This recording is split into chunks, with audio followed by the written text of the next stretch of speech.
from the US that now shows that it's not just smoking that can give you lungs cancer, but also eating too much of vegetables. Now, for decades, the golden rule of health has been simple.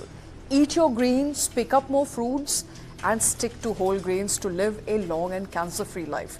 But a new counterintuitive study is sparking a massive debate in the medical community. Researchers at the University of South California have released findings that link healthy eating patterns to an increased risk of lungs cancer in a very specific group, which is non-smokers under the age of 50. The study presented at the American Association for Cancer Research focused on young patients who had never smoked but were diagnosed with early onset lung cancer. To the surprise of many researchers, many of these patients reported high intakes of fruits and vegetables. While this sounds alarming, the experts behind the study are not blaming the plants themselves. Instead, they are looking at a hidden culprit: pesticide exposure. The theory is that by consuming higher volumes of certain produce, these individuals may have been inadvertently consuming or been exposed to higher levels of toxic chemicals. And this is particularly concerning for young non-smoking women who showed a higher incidence in this study. However, before you clear out your refrigerator, there is a massive but. This was a small observational study of just 187 people. It shows an association but not a direct causation. Years of global analysis still proves that plant-rich diets are best defense against most diseases, and the pesticide link remains speculative, and for now no direct evidence of higher chemical residue was found in these specific patients. Yet for us in India, the conversation hits close to home. India uses between 60,000 to 70,000 tons of pesticides every year. The states of Punjab, Maharashtra, Uttar Pradesh and Andhra Pradesh account for the heaviest use. The crop most associated with high pesticide loads include cotton and rice. But the residue problem extends to everyday produce such as apples, grapes, spinach and okra. They have been flagged for high residue levels in Indian testing. International science journals have specifically cited India in studies tracking rising pesticide toxicity in food systems. India does have regulatory frameworks for pesticides use, but enforcement is uneven. Awareness among farmers is limited, and consumer level information about which produce carries higher risk is practically non-existent. So the big questions that we're asking: should we trust a small study over decades of nutritional science? Should India have a publicly available, regularly updated pesticide residue guide for consumers? How can India regulate pesticide use to protect public health? Joining me on the show is Dr. Puneet Gupta. He's the chairman for Oncology Asian Hospital. Also with us is Shubha Banot, dietitian and a consultant at Motherhood Hospital. Thank you very much, the two of you, for taking time out. Dr. Gupta, I want to first begin by asking you the most basic question that any person who's watching us on the debate today would like to ask: should we be worried, given that this is a small sample size and this hasn't really happened in India? No, this American study is actually, the simple answer is it is not even a proper study. It is just a hypothesis. And to put answer to your question, it is a simple big no. You should not be worried at all. Okay.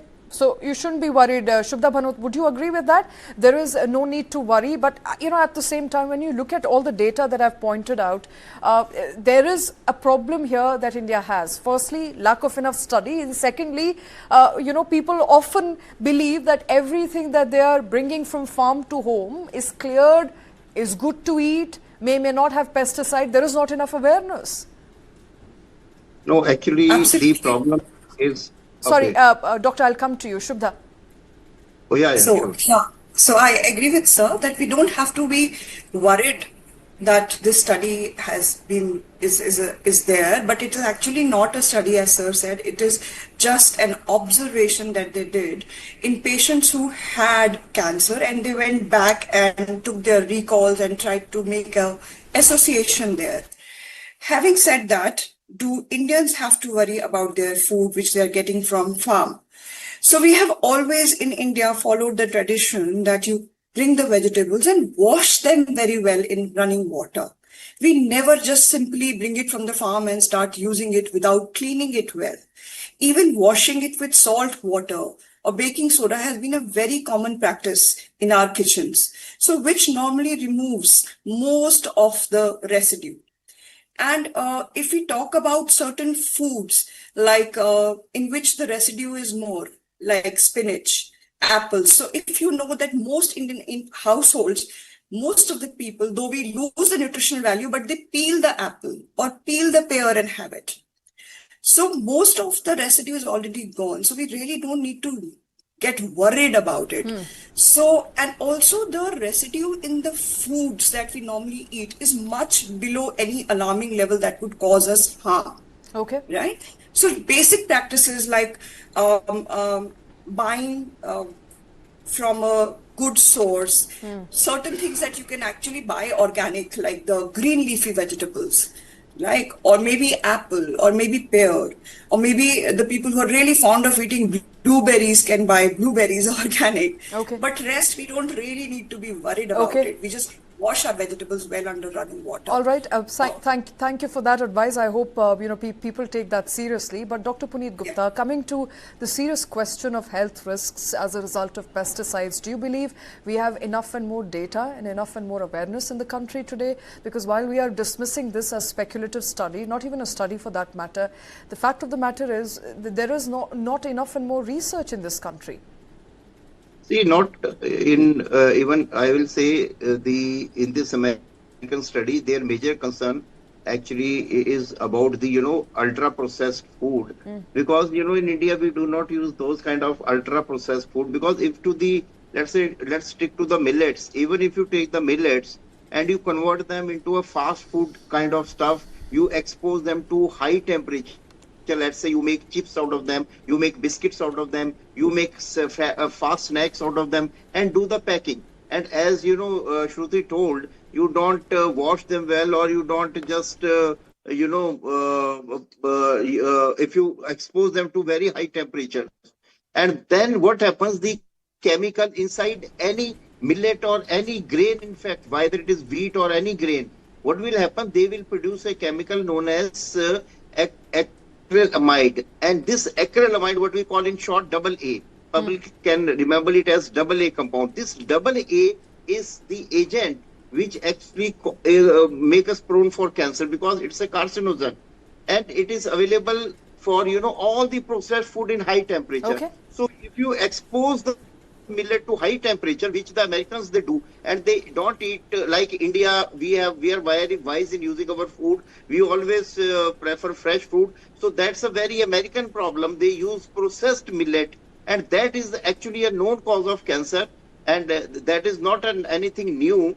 And because processed ultra, what we call is technically as a ultra processed food. That what is actually so Dr. Puneet Gupta, we are aware, sir, that ultra processed food is a problem, and there have been enough and more circulars from the Indian government as well, pointing to how ultra processed food is not good for your health at all, and not just obesity. I'm talking about serious illnesses. Fact of the matter is that even pesticide use can cause various kinds of cancers. Is there enough and more research to substantiate that, apart from what the US is saying in India? Do you have enough and more cases that you can point to? You have to, you have to understand that in terms of, let's say in this particular study, if we stick, they never did the pesticide levels actually. It was their hypothesis, which they have never tested.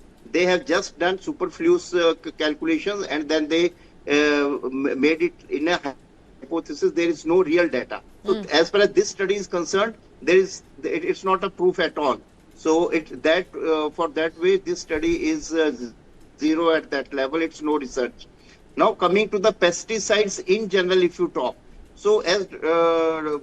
Shruti has also told that important is we should prefer organic food, wash them properly, and don't subject the food to high temperature. Let's say if you take charred biscuits of millet, or what we say the black biscuits, and we make chips out of them, and then you process them, then high temperatures they cause the problem. So my point is that if you use this millets ki khichdi, or you use the millets ka not high temperature rotis, then they are very healthy, and there is no increase. In fact, they are very rich in fiber. But if you know, due to high temperature, you take out their fibers, and they are very good antioxidants. With high temperature, you kill their antioxidants. So millets will not remain millets. They will become, the fast food, which Americans they do. So Americans are very good in doing ultra processed industry is a very dangerous one. It is not the pesticide industry. If you go data wise, pesticide industry may cause 1% of the cancer,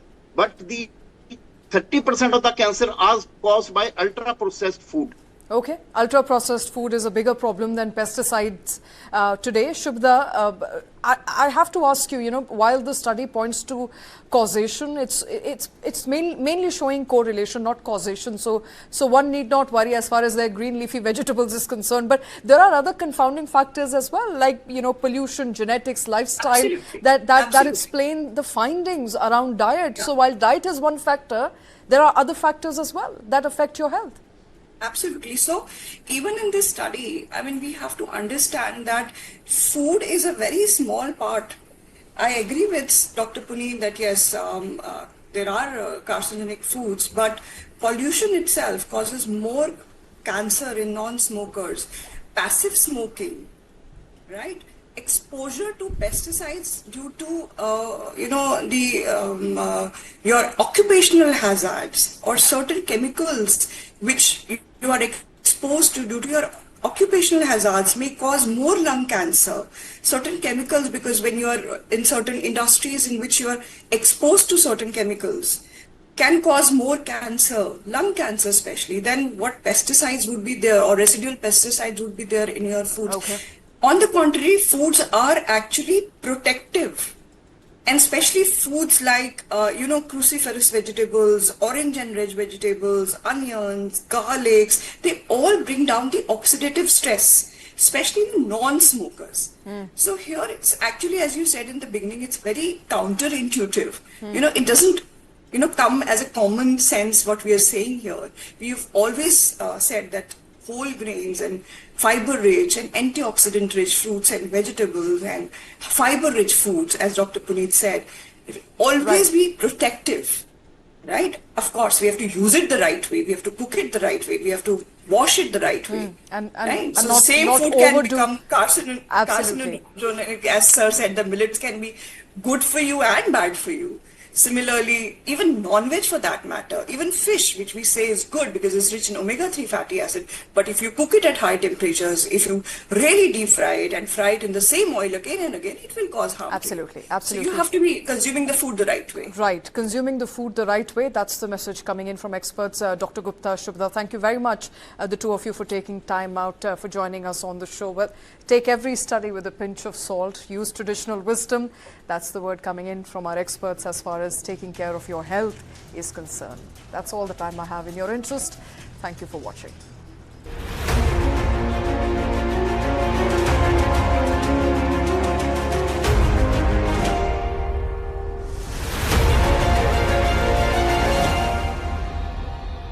पता है ये लंबी सी metro line क्यों बनी?